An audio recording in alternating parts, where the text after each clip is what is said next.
Writing a book, managing a business, managing a life, that is all stressful. How do you get that equilibrium right? Well, that's what we call the sweet spot. And today I have got Sue Fuller-Good, who has come in to chat to us a little bit about stress management, living in your body, posture, and general health for authors. Sue, welcome to the show. Hi, Kim, and thank you so much for having me here. I'm so excited to share some ideas with you for authors to make their lives easier. So tell us a little bit about your background. Well, I started off my career a million years ago as a physiotherapist, and very quickly I started doing sports medicine because that's really what I loved as a sportswoman myself. And then slowly but surely I started treating more and more chronic pain patients, people who just wouldn't get better. And so eventually I decided that my very busy, what I think is a bit of a sausage factory physiotherapy practice wasn't fulfilling me anymore. People were pouring in and pouring out, but somehow I felt like something was missing. I wasn't quite giving people what I wanted to give them, something that could sustain them and could make sure that they didn't get better, didn't get sick again. They would get better, but they wouldn't come back with the same problem again. And so I sold the business and went back and studied some more and did my master's actually in balance around the pelvis and the craniomandibular junction, here, the top of the head, and came back and started all over again in a completely different way, using the mind-body, which I was by then absolutely certain was crucial to people getting better. And I started practicing as much as I could preventative healthcare. That's really what I believe in. You know, in China, they pay their doctors to keep them well. If you get sick, the doctor gets no money. And I think there's so much wisdom in that. And to the greatest extent, that's what I've really devoted my life to since then.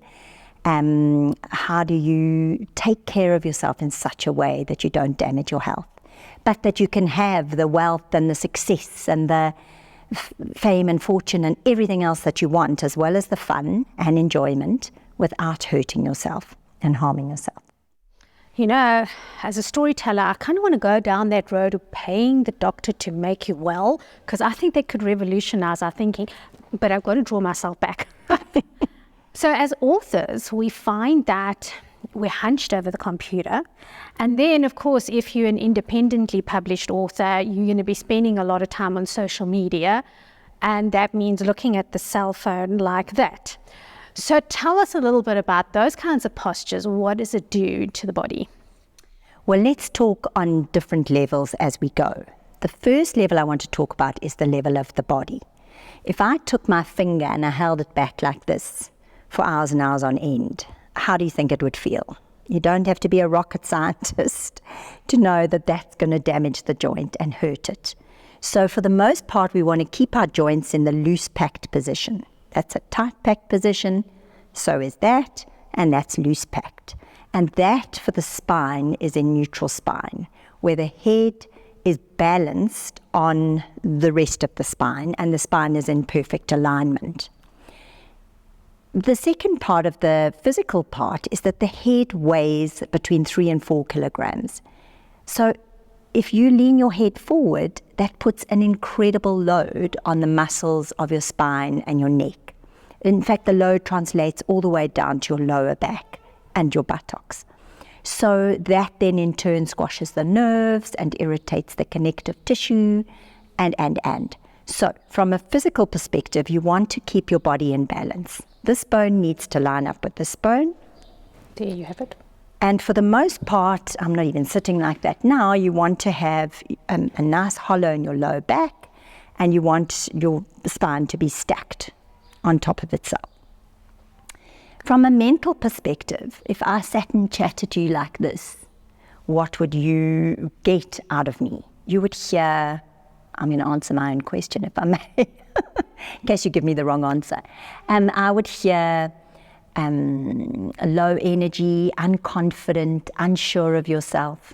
So when you lift your chest bone and line your head center on top of your heart center on top of your gut center, you enable all the intelligences of your body to work together as one, and you enable yourself to be in the most powerful position that your body can be in. And I often say, if you don't feel that way and your body is mirroring how you feel, then fake it till you make it. Change your body so you change your mind. And because the mind and the body are so inextricably linked with one another, if you do change your body, you will change your mind. And likewise, if you change your mind, you will change your body. Did I say it right? Yes, I think so. I get the point. You get the point. Yes. And then the last thing is your core muscles. They are the ones that enable you to stand up against the force of gravity. And your core muscles can't function properly if you put your body in an off-balanced position. So for the core to fire adequately, and the core isn't just your stomach, by the way, lots of people think it is. The center of the circle of integrity is your diaphragm, your belly muscle, your back muscle, and your pelvic floor. And they work together to create stability around your pelvis. And then the core muscles translate all the way down into your feet, thighs, calves, shoulders, etc. So all those muscles need to have your body in a proper alignment for themselves to be able to work properly and fire properly. So this really makes me think, in your book you mentioned that you spend some time with elderly people, and when my mother's going through aging and she doesn't have the core muscle thing going together, but if those muscles are not strong, would that relate to why so many older people fall so regularly? It's got a lot to do with it. I think there's more to it than just the core muscles. Mm-hmm. As we age, unfortunately, our muscles atrophy. One of the reasons is that the mitochondria, which are the lungs of the cells, start to disintegrate as we age. And so the cells are basically starving of oxygen. But if you train them, you can reverse that to a degree. If you keep training them from when you're young, they will never die. So you'll keep them alive. So that's the first thing, is that our muscles atrophy. And because we feel unstable and we have low energy as we get older, we often move less. And the less we move, the less in our bodies we are. We want to spend as little time in our heads as we possibly can, and as much time actually embodied in our physical body as we can. And that requires movement. I say movement is magic. Motion is lotion. We need to feed our joints. And so we not only need to have good posture, but we need to move plenty. And I think one of the things that contributes to elderly people falling is they just don't move enough. And so the brain doesn't exactly know where the body is in space. And so the balance reactions start to diminish and not to be as accurate and strong. Now, interesting other thing is that you mention a lot about mental health and your body, and I'm going to link it to a story that you've got in your book, the story of, I think it was Sid. So for those people who haven't read the book, please do get it. But Sid is an older gentleman that you treated who was really kind of grumpy, and he didn't express that to his daughter, and that created another problem. Tell us about that other problem. Well, Sid was a complicated gentleman who had lived his entire life habitually. He just had never been conscious about how he chose to spend every minute of every day. And so he'd literally been half asleep his whole life. And he'd smoked and drunken a lot. He had terrible diabetes, and as such had lost both of his legs by the time he got to the point where I told the story. He had lost both his legs above the knees, and so was a bilateral amputee from peripheral vascular disease due to smoking and drinking and lifestyle. And he was just disconsolate with himself, and I think mostly because he hadn't been connected to himself. He'd lived without thinking, without being actually properly awake and aware. And so a lot of what I talk about in my book is that we really need to take every moment that we can to be aware, to be present, to be properly alive, and that requires being in your body. So you can't be separate to your body, can't be living on the side of your body, just schlepping it around and hoping it'll do what you want it to do. You need to embody it and live inside it. And when you do, it enables you to feel alive, because your sensory system keeps you alive, and it's happening in this moment. It's not happening in the future, and it's not happening in the past. You're not feeling your hand on your thigh, or the light on your face, or whatever it is in the future. You're feeling it right now. So when you bring your attention into the present moment and into your body, you enable your mind to come back and unite with this present moment. And that's where you'll be happiest. You can't be happy when you're constantly going backwards in time, and neither can you be happy when you're constantly worrying about what's going to come next. And the happiness factor to me is quite important, because there's a mental health side of it. But what I find very tragic in this story, and it lines up with the philosophy that I have. In fact, when I was reading that section, I was in the Uber and I put the book down and I said to the Uber driver, just be nice. I said, have you got children? He said, yes. So I said, be nice to your children. Be nice to be around.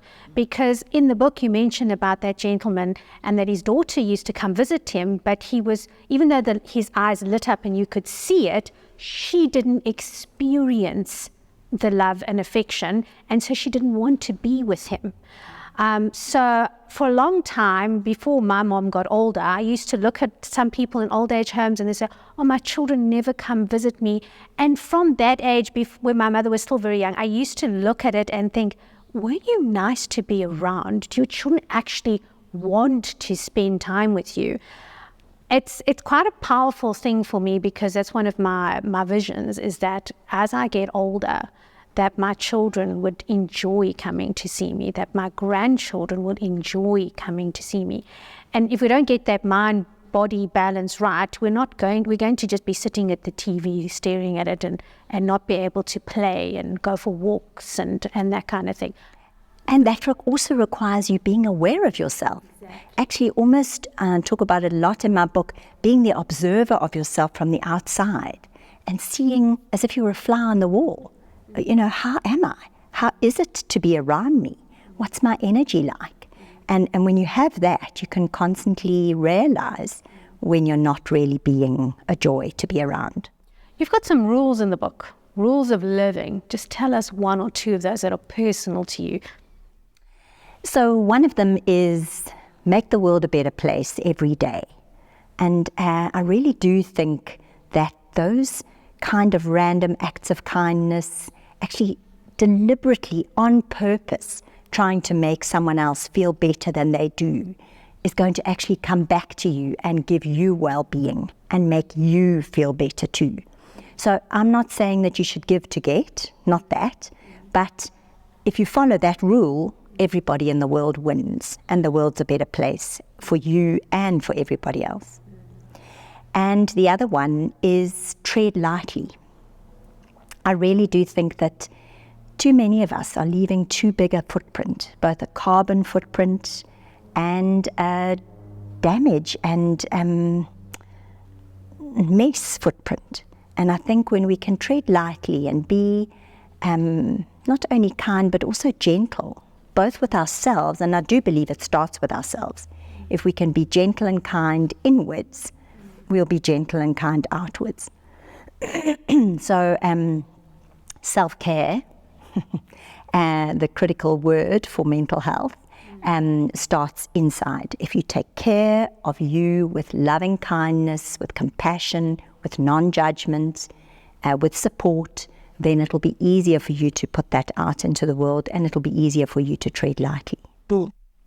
Another question that I want to ask you, so in the world that we operate in, so you're a writer and a speaker, and we've got a couple of people in our tribes that are writers and speakers. We've had kind of a spike of people who've hurt themselves recently, falling downstairs, falling off stages. I fell down the stairs a few years ago, and I had to spend 6 weeks with my foot up. It was dreadful. And I'd come from a space where I'd been walking for 40 minutes every morning to all of a sudden no exercise at all because I couldn't because of I hurt both legs. I hurt the foot and the leg. And what that did to me is it created a lot of depression because walking wasn't just an exercise for me. It was a time that I would process the day, the thoughts, what I was going to do. Sometimes the most fantastic ideas come to me when I'm walking, but I couldn't do that anymore. And the only thing I could do was once a day, because the bathroom was upstairs, is come down the stairs and have a meal with my kids. If I had met you when I had that fall, what advice would you have given me? How could I have mobilized myself without losing the integrity of putting the foot up and protecting it?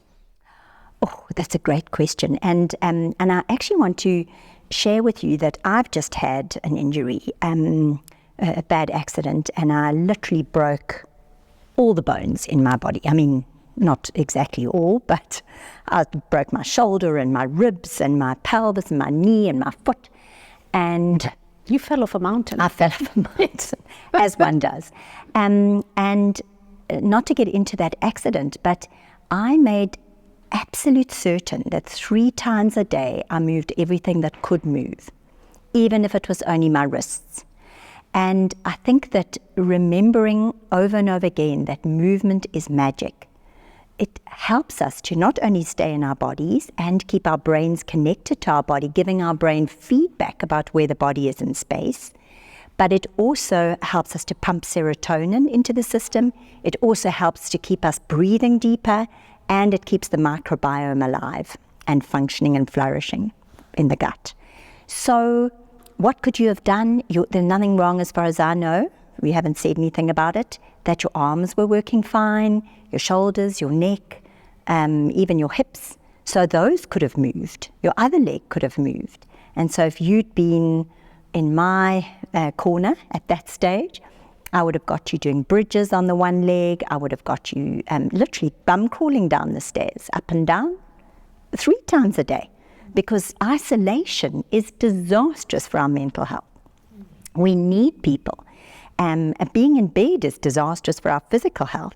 So we need to be out there in the world, using our bodies, using our parts that do work. And yes, of course, if something's damaged, you have to rest it. One of my fellow speakers told me the other day that he had knee surgery and he just couldn't see the point of resting it for the 3 months that the surgeon required. And so he just started using it. And 20 years later, he still got pain. Well, that's not what I'm advocating at all. If it needs rest to heal, it needs rest to heal. But you don't have to rest the whole body over it. So coming back to the author thing, is that when we are sitting at our desk for long periods of time, are there little things little disciplines that we can introduce into our life to make sure that we're not shrinking the little cells in the body, that our posture is still going strong?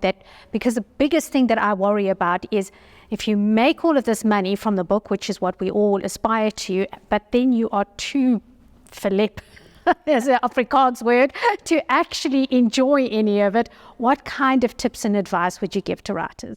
Oh, I love that question. I'm so happy you asked me. You can even see I'm sitting forward because to be a sedentary athlete is a disaster. So you can't go and exercise for 40 minutes. I mean, that's fantastic, and please don't ever stop doing it, and then come and sit still the whole day. You need to do pause exercises. So I say every 40 minutes, set your cell phone timer. And I can't say I did it exactly right when I did my book, but luckily I never had more than about an hour to write at a time. But move, lizard crawl with your arms so that you get, because the joints of your thoracic spine, your upper back, literally line up at this angle. So if you put your arms like this and you move, you're going to help them to glide and slide. And the tissues of your body need to be able to glide and slide on one another all the time. So the more that you get some gliding and sliding happening, be it in your neck, backwards, sideways, rotating, combinations, you can go sideways and then nod, other way and nod. It doesn't actually matter. Just get creative and move your body. just get everything gliding and sliding. Oil it and grease it, I say. It's like squirting Q2 into your joints. It's called synovial fluid, actually. And when you move the joints, you make synovial fluid and you literally distribute it in between the joint surfaces. Never mind the nerves and muscles and tendons and connective tissue that you're also moving. I love that because, quite a few years ago, I had lots of whiplash. And I was of the opinion that my neck would always be problematic. That's just what I believed. And then it was, I don't know what happened, but I think I slept wrong on the couch and I was in so much pain. And I decided I was going to go for a walk in any case, regardless of the pain. And then I noticed when I came back, I felt better. Mm-hmm. So I had bought into this fallacy that it was always going to be painful. And just by moving, it made a difference. Not as you're getting along, it's like, oh, I don't really want to do this. But the more you move, the better you feel. Exactly. It's counterintuitive. We think that because we saw we should lie still. But actually, getting out there and just doing what the body feels it can do. And it'll communicate. If you listen, and you listen with wisdom and compassion, it'll tell you what's good for it. And you were so wise that day because you did loosen your neck. You did increase the circulation to the tissues, which brings the products of anti-inflammatory healing, and which also takes away the toxins which are causing the pain and the inflammatory chemicals. But in addition to that, I want you and everybody else who's listening to this to know that they know your body is a healing machine. Have you ever had a graze on your knee that didn't get better? Why should a whiplash not get better?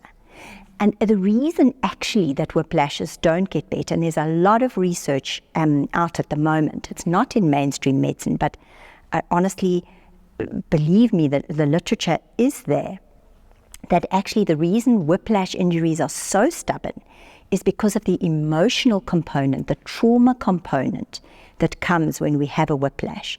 And so that trauma gets stuck in the tissues. And that's what mediates this ongoing chronic pain situation. But actually, injuries heal. And if we can move the body, we can help to move trauma through the body. And if you have had a whiplash, it is good to go and see a trauma-informed therapist who can help you to move the trauma through the body. Because, and I'm just going to stick with this for a little moment because I think it's relevant to authors as well, that the nervous system is what basically keeps our bodies functioning. And when the nervous system is on red alert or is under threat, which it will be if you've had trauma, because the nervous system gets stuck as if it's still in that accident, even though it's 20 years later. And so that nervous system keeps on mediating that threatened response into the tissues. So the muscles stay tense, the nerves stay hyper responsive, and that needs to be changed. So the nervous system needs to be brought back into a calm state. Does it make sense? That makes perfect sense. And in fact, I think there's another book inside there. I'm afraid there's a few. I look forward to reading that one. Sue, thank you so much for coming to see us, for helping us from a mental health perspective, and also for authors just to be in their body, because when we're happier, when we are moving, we actually write better quality books. May I just quickly add that you so rightly said, Kim, that when you are happy, your creativity flows. When your nervous system is calm, then your brain can function. You know, if there was a lion at the door and we were in red alert, we wouldn't be able to get those creative juices going because we'd be in fight and flight. So when we can bring ourselves back into a calm state, then we can be truly creative. And that's what I think is the magic of authors listening to this and doing more movement in their bodies and keeping themselves in a calmer state. Excellent. Thank you so much, Sue. Right, so everyone, there you have it. Get moving and write that next book. And remember to subscribe that you can get to the next episode, and watch out for our exercise videos for authors.